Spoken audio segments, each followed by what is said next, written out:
पहले नीट का जो एग्जाम हुआ था, उसके पेपर लीक होने की वजह से 24 लाख के करीब विद्यार्थियों का भविष्य अधर में लटक गया। और अब आज अभी अभी जो खबर आ रही है कि जो यूजीसी नेट का एग्जाम हुआ था कल ही 18 जून को, उसमें भी पेपर लीक हो गई है और वो भी एग्जाम अभी रद्द कर दिया। मतलब जो एनटीए है जिसके ऊपर जिम्मेदारी है इस एग्जामों को कंडक्ट करने की, वो इतना बड़ा लापरवाह हो गया है। उसमें बैठे अधिकारी इतने बड़े उदासीन हो गए हैं।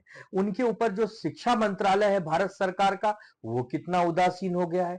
कोई जवाबदेही लेने को तैयार नहीं है। मतलब पहले नीट का एग्जाम, अब यूजीसी नेट का एग्जाम। मतलब अब एग्जाम भारत में नहीं होंगे। अब भारत में जो विद्यार्थी हैं या जो उम्मीदवार हैं जो जीवन में परीक्षा देकर आगे आना चाहते हैं, अब उनका भविष्य अंधकार में रहेगा। इसकी कोई जवाबदेही लेने को तैयार है प्रधानमंत्री जी, गृह मंत्री जी, शिक्षा मंत्री जी, आप सब कहां हैं? और जो एनटीए बनाए इसको तो बंद कर दीजिए भाई। अगर सबकी जांच सीबीआई और ईडी ही करने वाली है तो एनटीए को बंद करके सीबीआई और ईडी को ही दे दीजिए काम।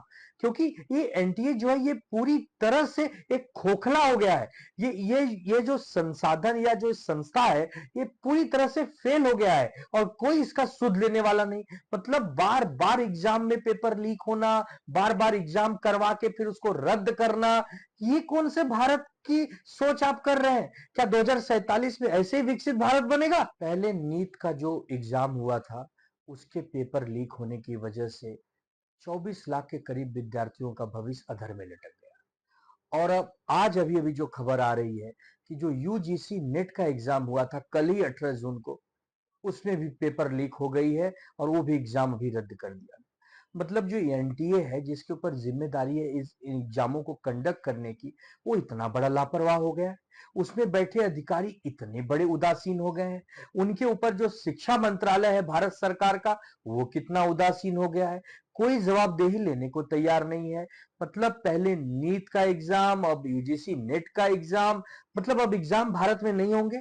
अब भारत में जो विद्यार्थी हैं या जो उम्मीदवार हैं जो जीवन में परीक्षा देकर आगे आना चाहते हैं, अब उनका भविष्य अंधकार में रहेगा। इसकी कोई जवाबदेही लेने को तैयार है प्रधानमंत्री जी, गृह मंत्री जी, शिक्षा मंत्री जी, आप सब कहां हैं? और जो एनटीए बनाए इसको तो बंद कर दीजिए भाई। अगर सबकी जांच सीबीआई और ईडी ही करने वाली है तो एनटीए को बंद करके सीबीआई और ईडी को ही दे दीजिए काम। क्योंकि ये एनटीए जो है ये पूरी तरह से एक खोखला हो गया है। ये जो संसाधन या जो संस्था है, ये पूरी तरह से फेल हो गया है और कोई इसका सुध लेने वाला नहीं।